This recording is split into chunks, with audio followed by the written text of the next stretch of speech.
Hello everyone, Naomi here. I'm very much looking forward to sharing this episode with you on the eve of a wonderful event that's happening in Johannesburg on December 2nd. To celebrate the life and legacy of President Nelson Mandela's centenary year, Global Citizen will be putting on its first ever event in South Africa, Johannesburg. This will be the largest festival advocating for change and focusing on UN global goals, eradicating poverty and hunger, health, education, water and sanitation, girls and women. As you all know, President Nelson Mandela meant the world to me, and I shared 20 glorious years with the most special human being on the planet. There's Mr. Mandela, Mr. Nelson Mandela, a free man taking his first steps into a new South Africa. That is the man who the world has been waiting to see.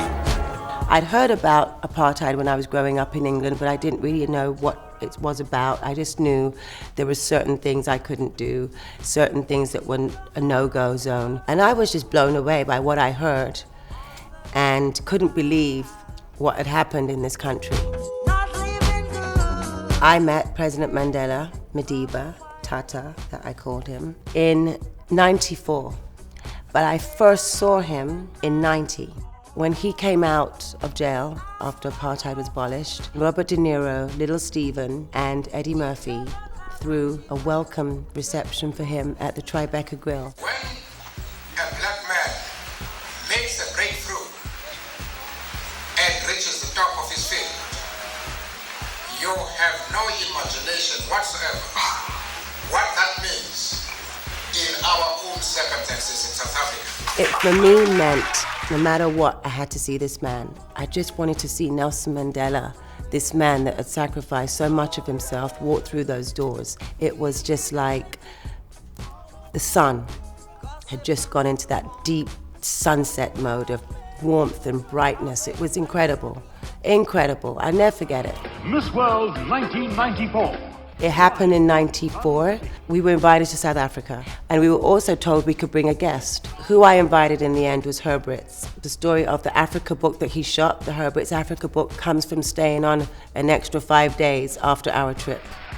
I didn't feel good about taking this money that I was making, which was quite a lot, to judge a Miss World competition. When I got on stage, I decided to say that what I had been paid to be there, I was going to donate to the ANC, which is what I did. And when I got off stage, Jerry Enzarello, I'm still friends with today, said to me, "You got a phone call," and the phone call was from the president's office. President Nelson Mandela requests to see you tomorrow in Johannesburg. The next morning we were meeting President Nelson Mandela. He was extremely humble, very kind, gentle speaking, very intuitive and very perceptive. Sometimes I'd be in New York City and he would call me and he'd be like, "Get on the plane and come to South Africa." And I never would say to him, "No, I can't because I have this job or that job." Whatever I had, I would cancel it and I would make the time and I would go because he was right. She is one of that generation that has chosen the world as the theater of her operation. And I'm very happy indeed that we should have a young person like herself to devote herself and to make this worth a cause, the success it has become. I really love you. That's how I met him, and we started a great 20-year granddaughter-grandfather relationship that I hold dearly to my heart. And I learn from each day, and I'm so honored to be asked to be able to be part of producing this event. I want it to be the best it can be. We've got the most incredible performers and artists playing.